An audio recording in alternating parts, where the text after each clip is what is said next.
A good day to play some pickleball outside. Yeah, maybe it's not too hot, not too cold. You play pickleball, Jay? I have. I used to a lot. Jenny used to do a lot of things. Yeah, I don't know what's happening. You were a runner, pickleball player. Jane, I feel like Didn't do running. Never mind. I probably shouldn't say what I was thinking. A pickleball. Okay, you guys both know that I went to high school in the Villages, so this is like, I mean, years ago, The best. obviously. And we're obsessed with pickleball. So I always think it's so funny. I know we talk about it in the studio that it's like just now. Like it's new. popular. I know. Yeah, because all of those Floridian villagers love that pickleball. But it would be a nice day as long as you're staying hydrated because it is humid outside across the area.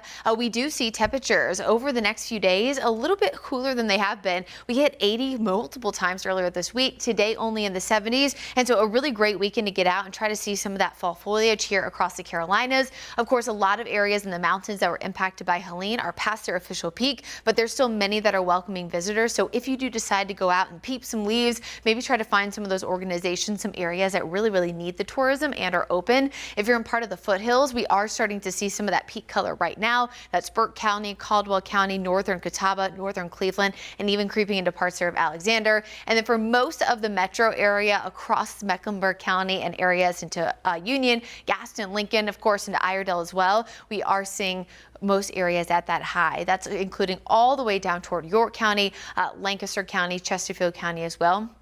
There are some areas further to the south that are technically under medium, but essentially we're getting close to that high. So still a lot of opportunities to peak some leaves. As we do see those areas, of course, over the next few days with the cold front coming in, that does mean that we'll see more clouds and does mean we'll see a few areas of patchy drizzle. Thankfully, the winds haven't been too high. I know that was a concern last weekend, and it actually really did cause some significant kind of leaves falling off the trees. So thankfully, this front is not seeing that much wind along with it. We were tracking a few areas of patchy drizzle earlier. Most of that has wrapped up now. Just be prepared for a cloud cover tonight. Some areas of very light rain and patchy fog as that front works its way through. Here's Futurecast for tomorrow morning. You can see more of the same, a lot of clouds, areas of just some light rain. By Saturday afternoon, it will be cooler and slightly drier compared to today, lower 70s for highs, but will still remain mostly cloudy.